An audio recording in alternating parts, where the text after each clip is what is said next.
Good morning. I'm Joanne Jobin with VID Media, and welcome to the Dryden Gold Introductory Town Hall Forum. I am absolutely delighted to welcome longtime friend and collaborator, CEO Trey Wasser, whom many of you will remember from Ely Gold Royalties. And I'm also pleased to introduce you to Dryden Gold President, Maura Kolb, whom some of you will know from her tenure at Treasury Metals. And now, a few words about the company.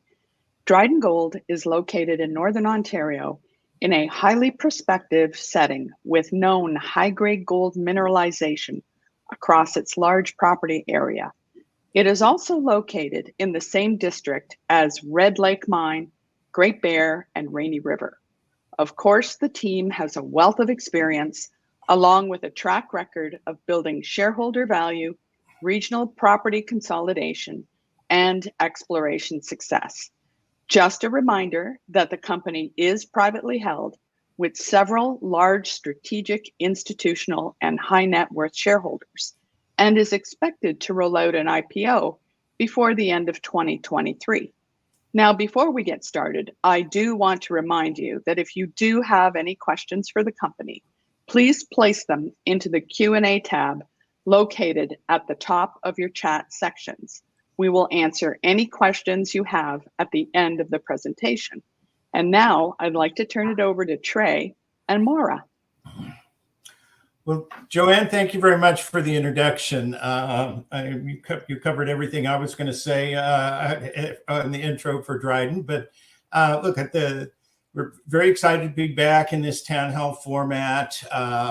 A little bit of background: we started Dryden early in 2022.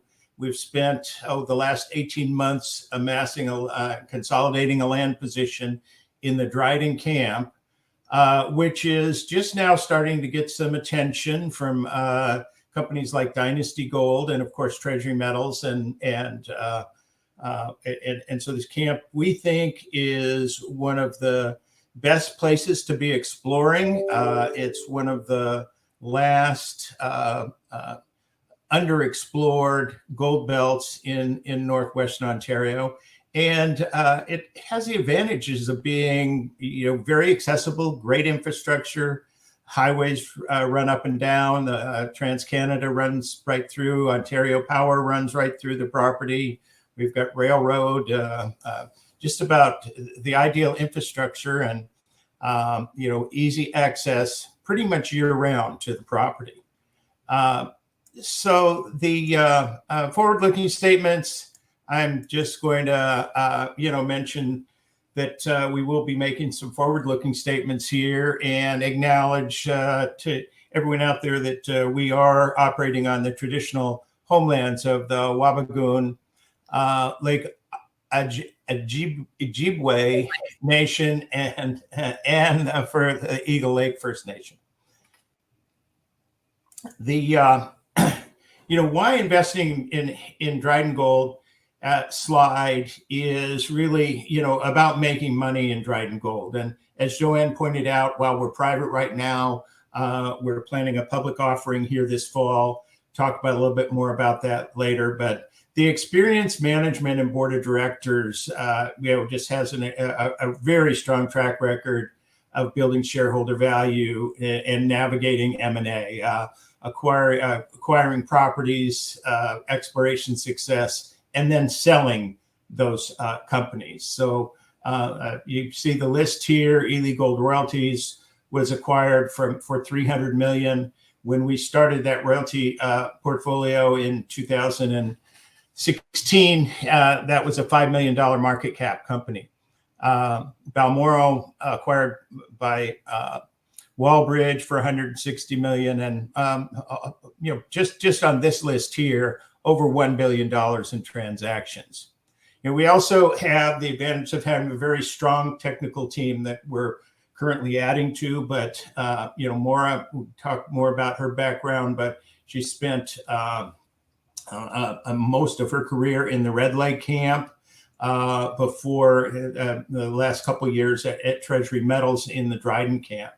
But she ran a program for underground reserve replacement, exploration at Red Lake.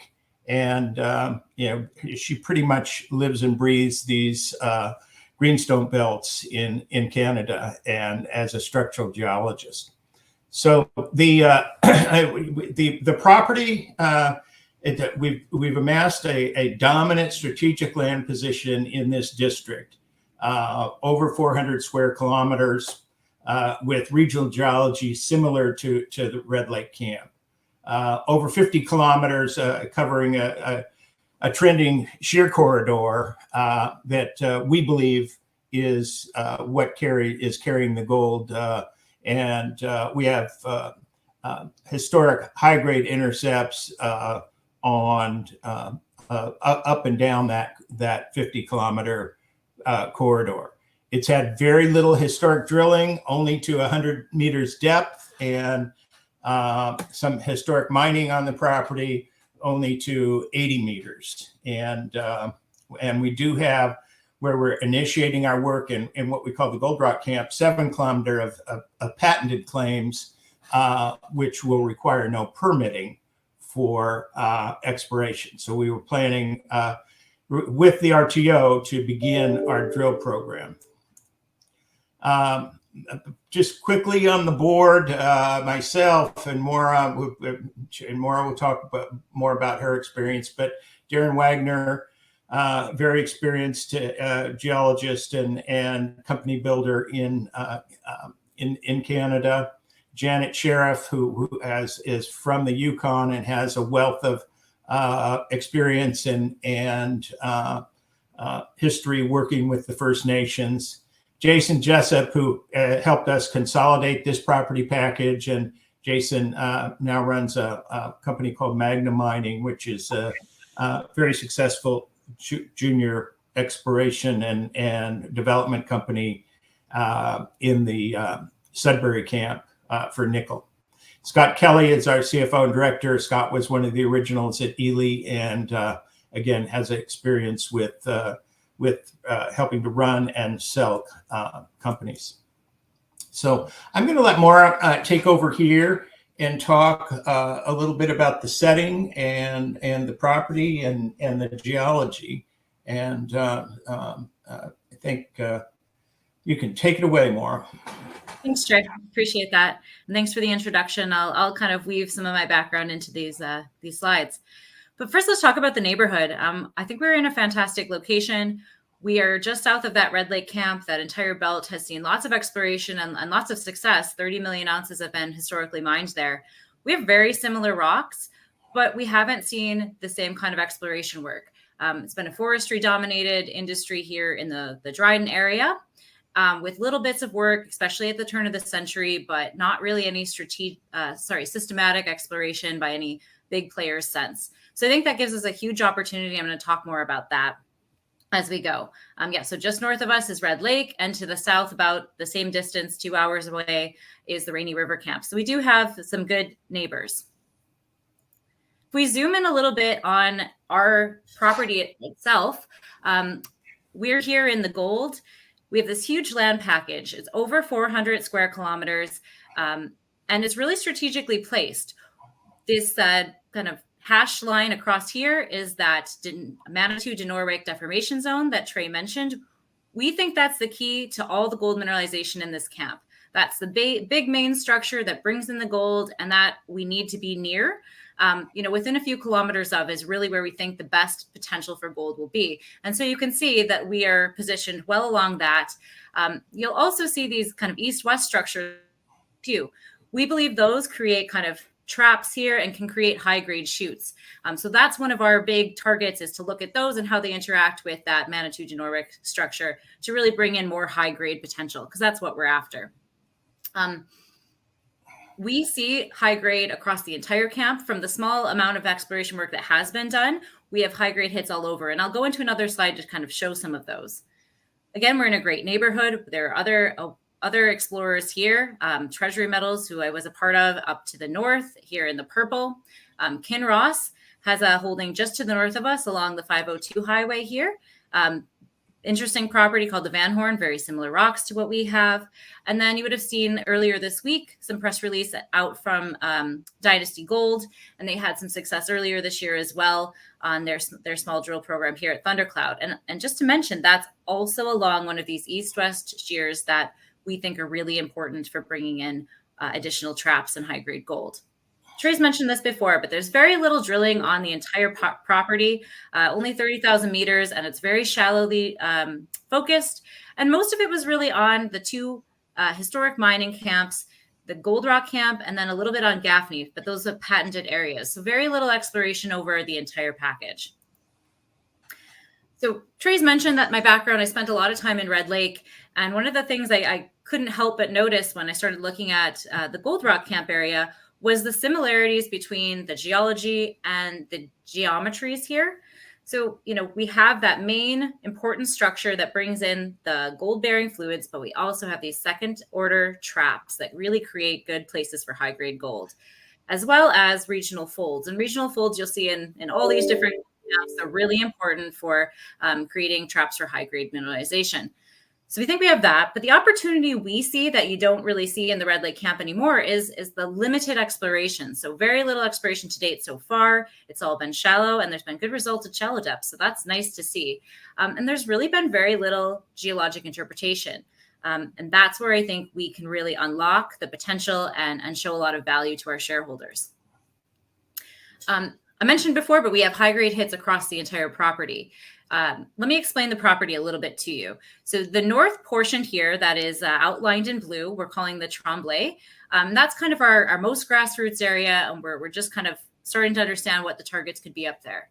The main area we're really going to be focusing on is the Gold Rock camp, and it's outlined here in black. And I'd like to point out too the historic patented area, the Ken West patents. That's where we had the highest grade intercept on the property of 3497 over 8.5 meters. That's a huge whopper, and I'll show you a picture of it on the next slide. And then the lower Manitou area is the southern portion of the property. So we're kind of breaking it into chunks and attacking it very systematically as this. So the Gold Rock camp, that whopper of a hit, you really can't ignore that. What I think is most exciting about it, I spent the summer out in the field looking at this area. We were able to walk this vein 1.5 kilometers with different outcrops and really see the consistency of the vein there with a halo around it, a halo that is about 4 meters on either side. And we show it here in this, and the highest grade hit on the property, it was 1.7 meters over about 8 meters. So to me, that's really exciting because we have a vein that has a lot of high grade hits in it and a halo. So it's something easy to follow and with a reasonably mineable width. So that's very exciting. If we look here at the geologic map, we've traced that structure out for 1.5 kilometers this summer so far. The white dots on here are planned drill holes. So we're already starting to plan where we want to expand this mineralization and test it at depth to really hone in on this better. We have historic trails already, so we're reusing infrastructure, and I've had great discussions already with the 2 First Nations that are in our area and region about the work we're going to do here. The other thing I want to mention is the Ken West patents. This is an area where it's mining patents, so we do not need to apply for a permit. However, we're already engaging and speaking with the local communities to get their buy-in and start the relationship on the right foot. This gives us 7 kilometers of strike in the patented areas, but to the north and to the south, we actually end up with 20 kilometers strike length on this Manitou-Genoric shear zone structure. Something I'd like to just touch on quickly, and maybe Trey, did you want to say something? You're on mute. Yeah, I like to mention that the 20 kilometers that you just mentioned is just in the Gold Rock camp, and she'll show that a little clearer on the next slide. Yeah, it's because I had mentioned 50 kilometers of strike along the entire package. Yeah, thanks for correcting me there. The only thing I want to touch on in this slide is that we're lucky. Manitou had done quite a bit of work right there on the big master vein. They actually even did a bulk sample, so 5 rounds to test and try to understand that better. The exciting part is we have really nice recovery. So 88% recovery just from the Nelson concentrator. And then once you do the rest of the process, we get 99%. So, in that picture, you saw free visible gold in a vein. So I think we have something really kind of easy, high grade mineralization to work with. So that's kind of the exciting part on this slide. And then I want to tell you a little bit about the work that we've done so far. So previously here, there was no geologic model, and my background is very technical. So I looked at the data sets and saw really quickly that we were able to put together a nice vein model here right away using the historic drill data. And that vein we traced out is this one here on the right side of your screen, sorry. 1.5 kilometers strike length that we were able to trace out on surface and has had some drilling. So we'll be testing that in our initial drill program, some of the strike extent, some of the depth. And we're going to use modern drill techniques like oriented core to get the understanding of why the high grade shoots are there, and then be able to replicate, where the next one will be and try to understand their orientation so that we can drill those off well. We've done some work, as I mentioned before, with a geologic model for on these veins. We also did all of the different rock units for the entire Gold Rock camp. We partnered with Maura Geoscience for that, to use all of the geophysical data to be able to create that geologic model. And as Trey pointed out, there's 20 kilometers strike length just in the Gold Rock camp along this main Manitou Denoric structure. And I'll show you in a couple more images that help show this better. So this map here shows the entire Gold Rock camp. We've entered into discussions with one prospector on this Gold Cliff property here, kind of outlined in red, and then outlined here in blue is the Cross River grounds. And we've come to terms for a purchase agreement with them, and we'll be moving that forward with that. Why we like that ground so much, why we like this entire camp so much, is the Manitou Denoric structure goes through, but there are several of these east-west cross structures coming in. And I've kind of outlined them here in black with these arrows to really drive the point home. There are lots of them. And all of these little gold diamonds here are historic gold showings. So quite a few on the Cross River ground that we're interested in, and lots up here in the kind of original Gold Rock camp and historic mining area. The 20 kilometer strike length really gives us a lot of room to work with. And there's a lot of these cross structures we want to explore. We're going to expand out from there. Anything you want to add to this one, Trey? Yeah. Well, first of all, I mean, as you can see here, just in the gold, the gold occurrences, happening and reinforcing the thesis of these cross structures and the gold mineralization running. For the most part, on the western side of the shear zone there. I also point out that the known strike length there, to give you an idea of what's been explored, is that's the 1.5 kilometers there showing. And more importantly, and we'll rock back to the slide in a second, is notice the folds here. This is what Maura talked about in her experience at Red Lake, and you can see the folds on this west side of the shear zone. A major went down here on the Cross River ground, but they're running these folds are happening all the way up through this camp and actually through the entire property. But if we rock back to the, I can do that. Just a reminder on that there. So that's what we're looking for, is these folded rock layers, and probably future we're going to put these slides a little closer together, but I think that's a very important part here. And then this slide, which is the targets that were generated again from the 3D geological interpretation from Maura. And again, I'm not a geologist, but so I like these pretty pictures, because again, what it shows is the targets generated by the 3D geophysics, again, run along the entire shear zone through the whole gold rock camp, but also it generated these targets on the east-west structures. And one of these bottom structures, east-west, just off this map, would be Dynasty. One of the northern ones, maybe actually further up, is the Kinross is also on one of those east-west structures. And so we think that this is, you know, a real key to unlocking the value here that nobody's had. And I might point out that look, that one of the things that we did at Ely Gold, where we created a lot of value, was the way we consolidated property packages. The BlackRock property, it's too long a list, but you know, the reason this camp has not seen the exploration and historic mining is because these claims have been fragmented and in different hands for so long. So I think what we have here is, you know, and again, I'll point out on this slide showing again these east-west structures with some of the high-grade gold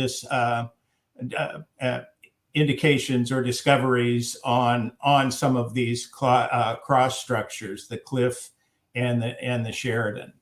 So I think you know, without getting any more into geology myself, or I'll get in trouble. I think what we've put together here is a very, very exciting package, and I'll switch back to Maura for a minute to go over the work, you know, that we've completed so far. Again, as a private company, we've raised to date, here about $3 million. And so we have completed quite a bit of work, mostly in the property consolidation. But I'll let Maura talk a little bit more about what's in progress and what's planned as far as our work program. Yeah, thanks, Trey. So we have the 43-101 completed and in, I believe, the final review stage right now with the TSXV.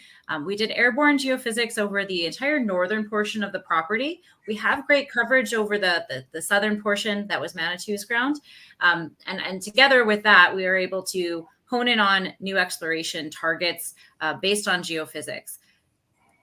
We have the gold spot targeting on the Gold Rock Camp in Lower Manitou, which has been very helpful. And data compilation work has begun, first done with Oryx, and we're still doing that some more in-house.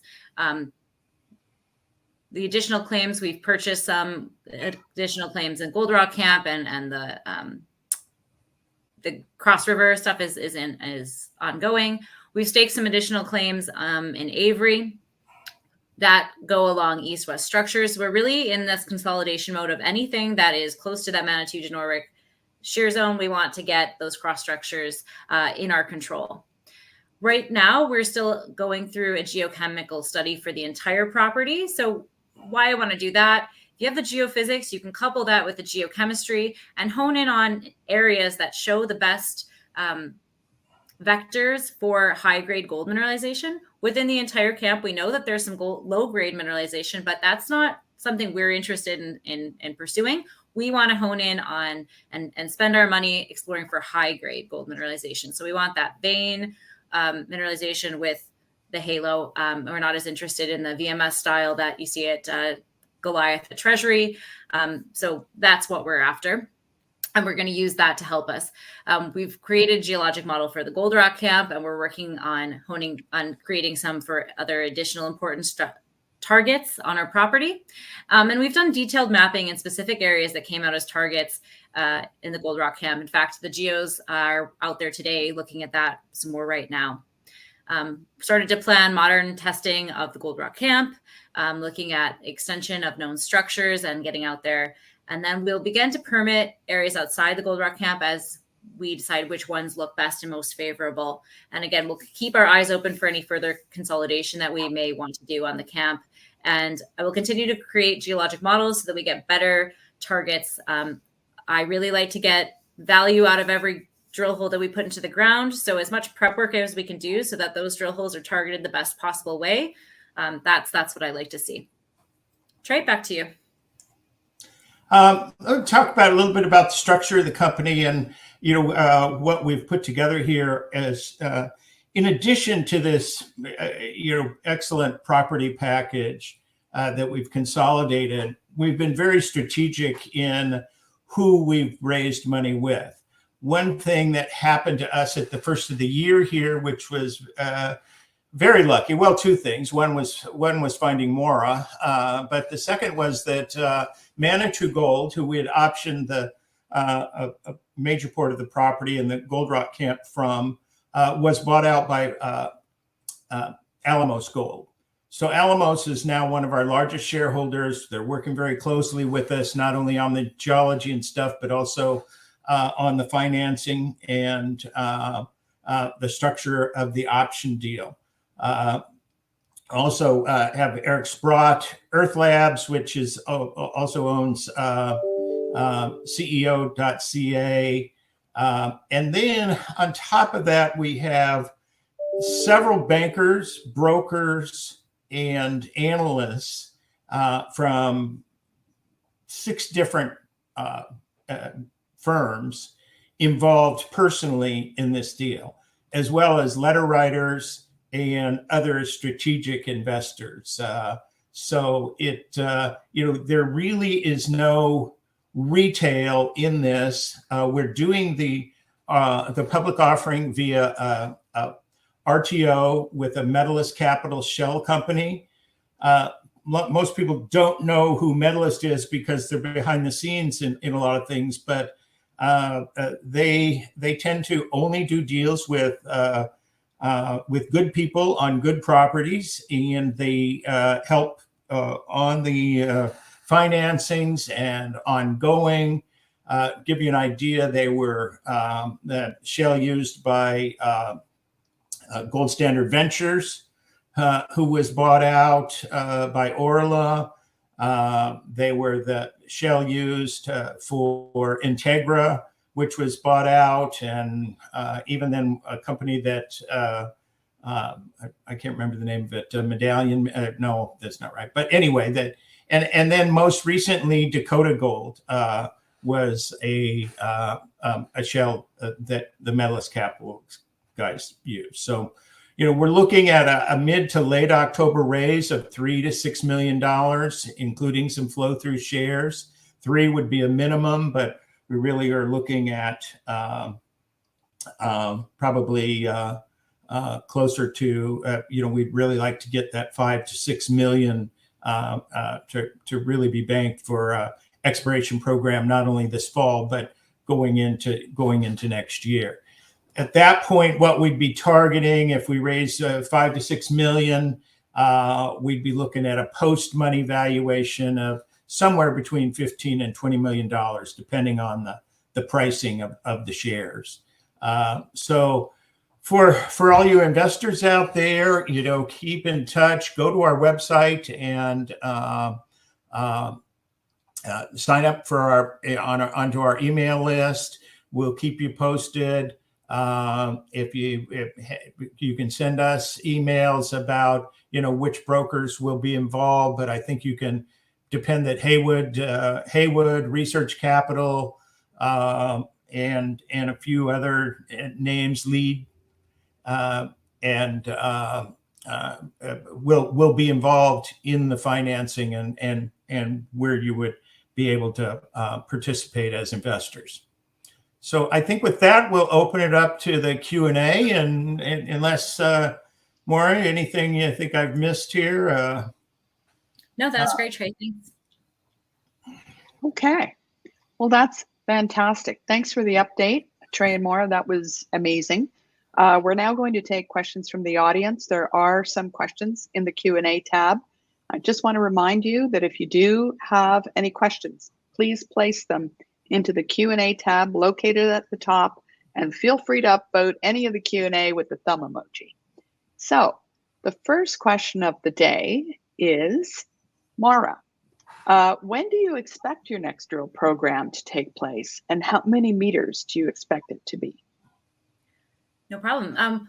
We're looking at the RTO mid-October, so I think the drill program will begin in November. And Trey mentioned that we're lucky here. We have great logistics.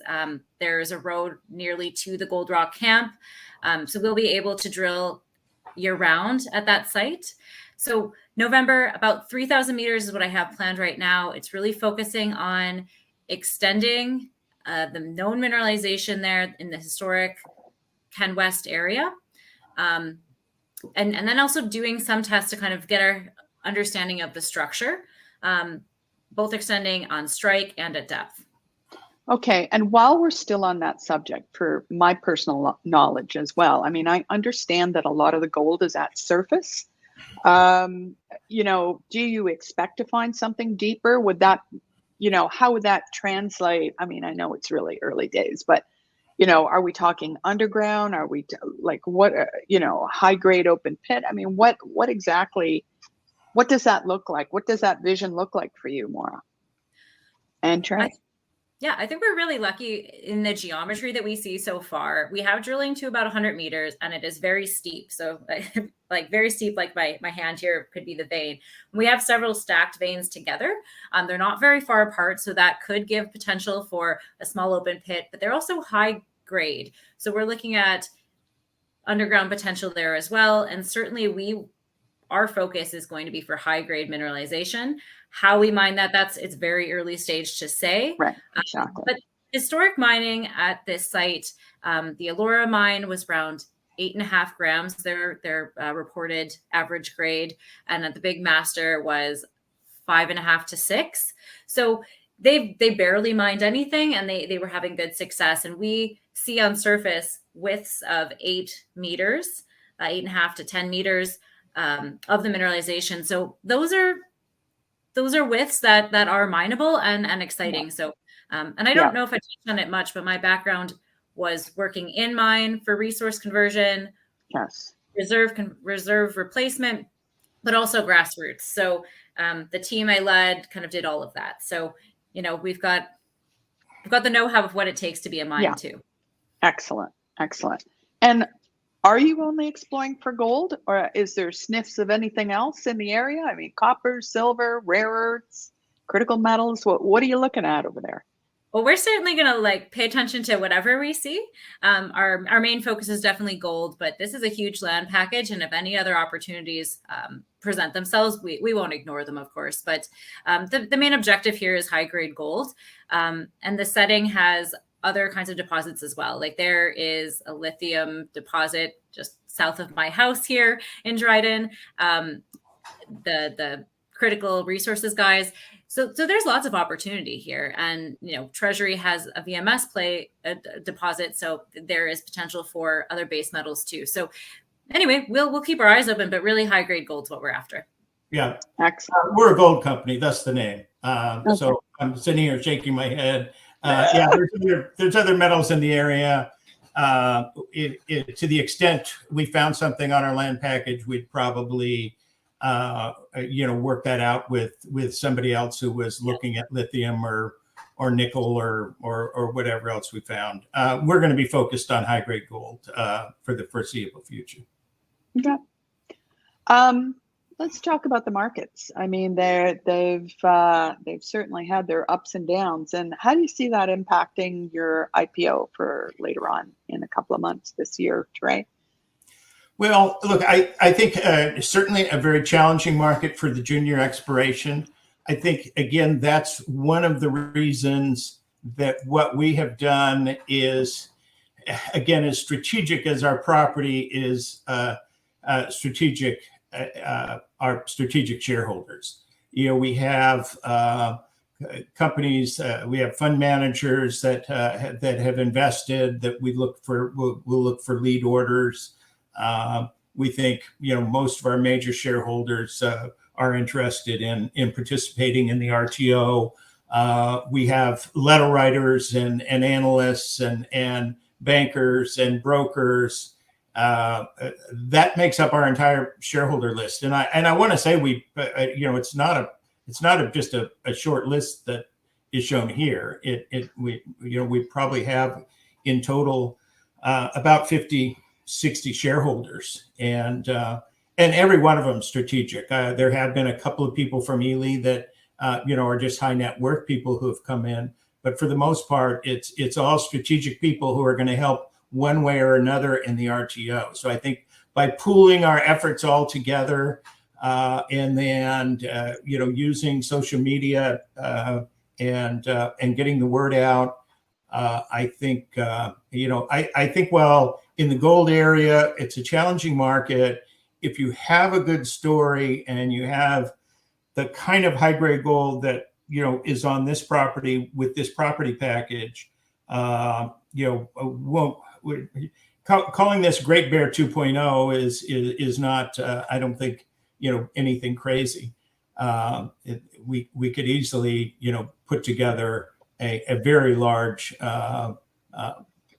gold package here of high grade gold. May not all be in one place, but along the structure and along the camp, and so we know it'll be challenging, but we think we have the team put together to have a successful offering. Excellent. I'm one of those happy shareholders, by the way. So, question from somebody online here. Why didn't an existing gold mining company consolidate the claims before you, given the potential? The major companies don't like to do that. That's what we found at Ely, is our bread and butter was we would put the claim packages together. Sometimes it might take us 2-3 years to consolidate a claim package to where the major would want it. So that work was started by Manitou, but through a series of deals, and then we picked it up and continued it. So the easy answer is that for the most part, you don't see the majors doing the big consolidation. They do that. They come along and pick up the properties generally from the junior companies that get that consolidation done. Thank you, Trey.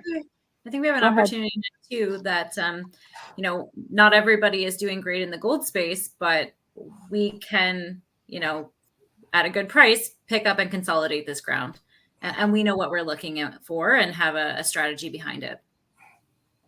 Excellent. I think I'd also add that adds back to the previous question, is that while the market here is challenging, we have taken advantage of it here by being able to raise privately money from strategic shareholders and get this consolidation, this land package consolidated in a bad market. In a good market, you might not be able to get these properties for the prices we've been able to put it together for. Excellent. Now, another question we have here is regarding the First Nations. The question was put, what are the risks? But I don't look at it that way. Maura, I would, maybe look to you for answers as to how are your relationships with your local First Nations, and how are you mitigating any of those risks going forward? I mean, and you're a brand new company. This is an amazing opportunity for you guys to make sure that you're in lockstep with your neighbors. And that's just it. We decided to start the relationship early. We mentioned we don't need permits to do the work that we're planning on the Ken West patents, but that doesn't mean we're not going to do all the right things. We've reached out to the communities early, introduced myself.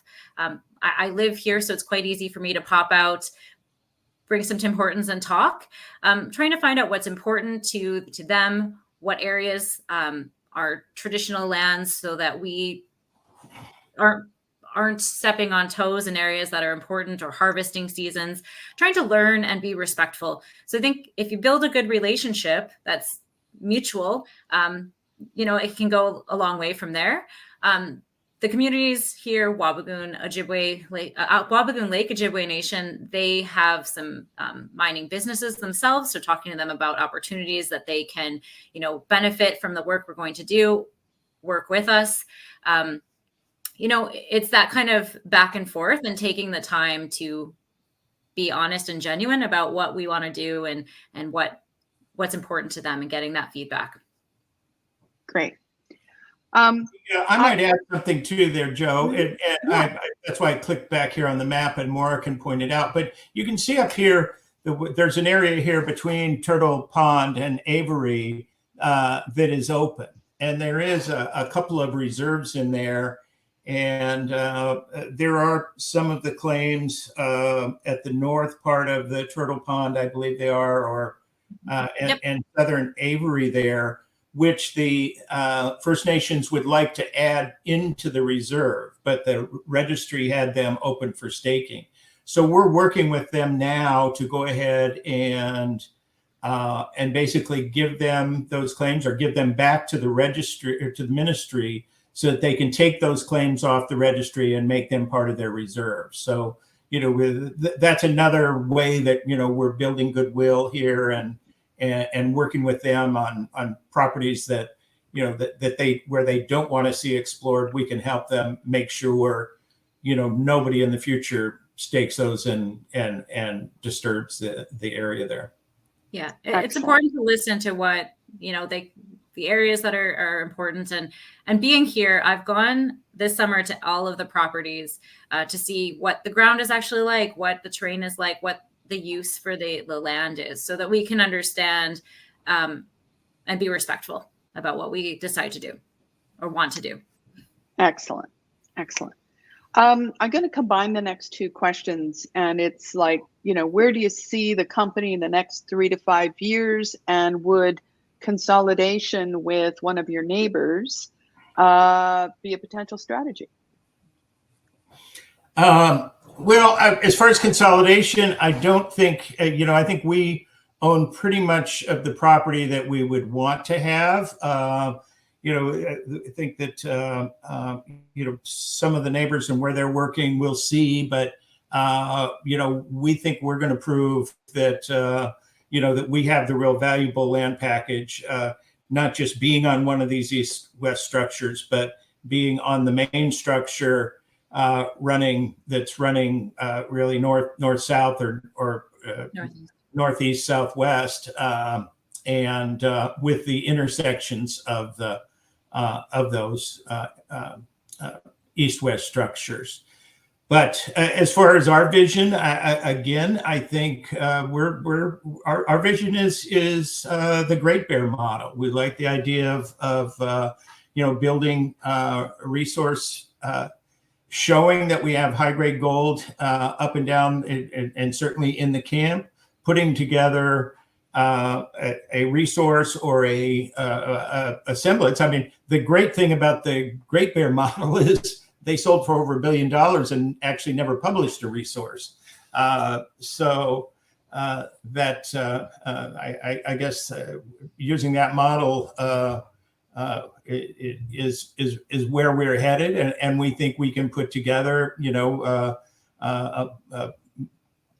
a multi-million ounce deposit along here, possibly, or the semblance of one, by just showing, extending that strike length from 1.5 kilometers through the Gold Rock camp for 20 kilometers, and then starting to outline, further extensions to the south and north.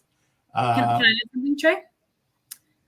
I was going to say just that big companies don't really get the chance to do this kind of grassroots early exploration and put a package together. So we're really trying to create something that a big company would want to buy, but they don't have the flexibility. I've worked for a bunch of them. They don't have the flexibility to do this sort of thing. So we're going to do the methodical, good geologic work that entices a group like a Barrick, or Kinross is already in the neighborhood. Alamos is our biggest shareholder. The kind of work that they would do. But early stage work is hard for big companies. So, we want to put together something that really something that's high grade, something that will be mineable, and have done all the right work. I want to create a pipeline of, not just whatever like Gold Rock we find that's the most exciting target and we pursue the most, but a whole pipeline of targets here that, a major can see a mining camp here. And that's what we're after. And I don't think it's a far stretch at all. It has all the right ingredients, and it just hasn't had the chance to be done. Great. And I might also, go the other side of the blue sky from the Great Bear 2.0 to kind of a minimum strategy that we think is very, very doable. I mean, we think we can quickly outline a 500,000 ounces just on that 1.5 kilometer of strike at down to just 100 meters with some definition drilling. So that would be a first milestone, if you will. But if we were only able to put together 1 million to 2 million ounces total in this whole land package of high-grade gold, to the north, we have the Treasury Metals, who has a little over 3 million ounces now of low grade. And they are planning and in the pre-feasibility for a mine there. It's not a very economic mine because of the low grade. It is a low grade open pit, just a little above a gram for the, and what that project really needs is high grade feed to go with it.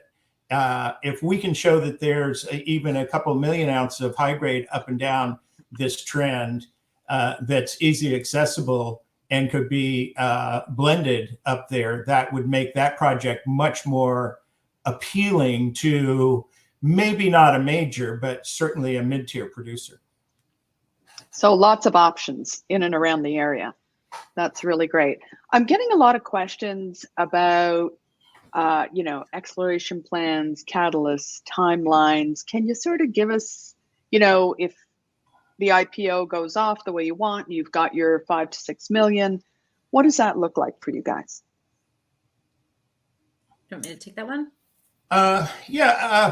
Look, I think we're, I won't say baby steps, but first, I'll point out this is not a lifestyle or going to be a lifestyle kind of junior company. So, we intend to try and get 85 cents for every dollar we raise into the ground. And, I'm currently not taking a salary and don't intend to for the foreseeable future, certainly through the RTO. If for all of those who experienced at Ely, one of the things that we did there, we could always say that right up to the very end when we sold it for $300 million, Jerry and I were the only 2 full-time employees.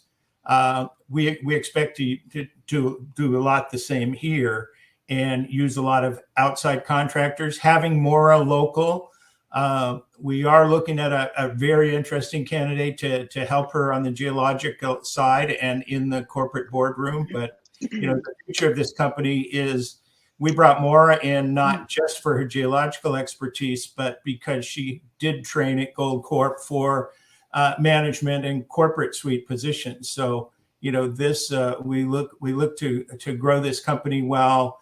In this market, our success with the drill bit will determine a lot of how quickly we can expand that exploration program.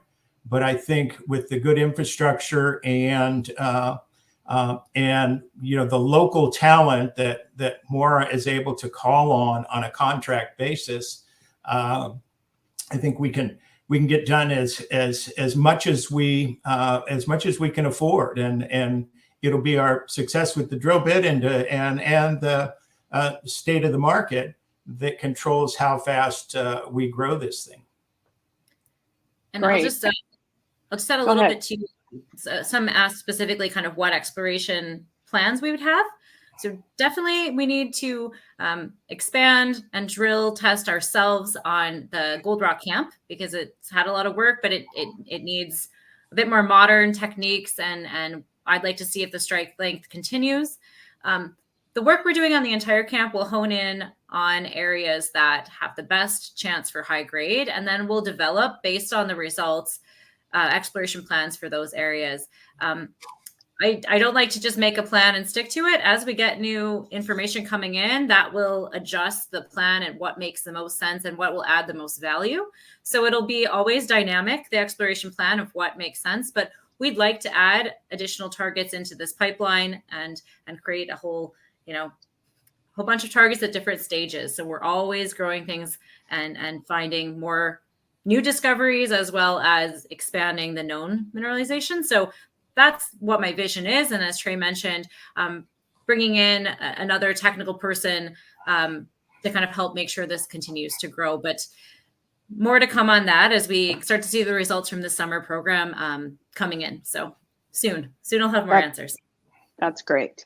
That's great. And, for those of you who are listening and will see this presentation again, I will remind you that, Trey and I work together on Ely, and this is very much the same platform and the same strategy that made Ely so successful.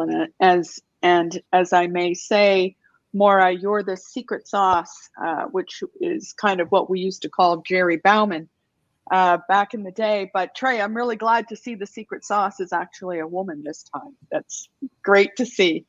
And we have been getting questions about, are you going to keep us updated? You did a great job of updating people with when you were with Ely. And yes, this is the first of many town hall forums, and we will definitely keep everyone updated as necessary. Yep. So we are. So our plan again initially here is to continue these town hall meetings on a regular basis. Also using the Crux platform for the interviews with Matt and which we think come off very good with his technical questions and stuff. And you can Google Maura's name and see some of her presentations back with Treasury on with Crux. And then really applying that media that's generated from these town halls and the interviews out on the social media, and that's really what we intend to use in a big way, a lot more so than traveling the countryside doing road shows and a lot of gold shows. So we're more interested in going to the gold shows to talk with so we will be going to Beaver Creek here next week, and meeting with analysts and fund managers there pre-RTO. But we think that we have that strategic team we have put together will also help us with that distribution on the social media. Great. And we are at the top of the hour, so we are going to end our forum. Trey, would you like to say a few words to the shareholders about the company, why they should be really looking at Dryden before we wrap up?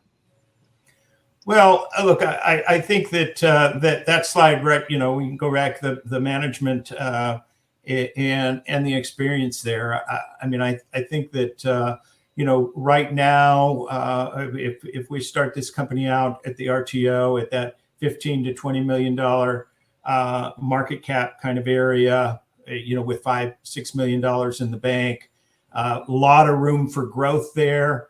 We think that we have the kind of land package put together now that a mid-tier producer and or major is looking for in a camp with excellent infrastructure that's been vastly underexplored.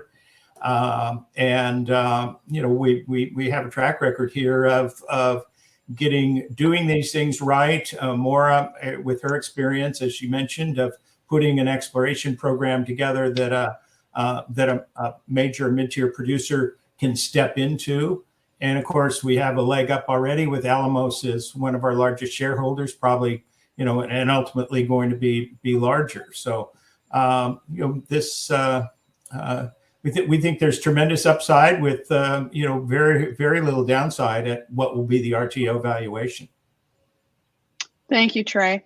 And thank you so much to Dryden for joining us today. Should you have any further questions for the company, you may email them directly to Maura at mjkolb@drydengold.com.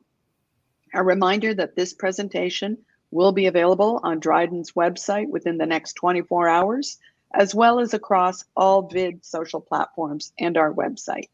Just a quick reminder to please fill out the quick questionnaire before logging off.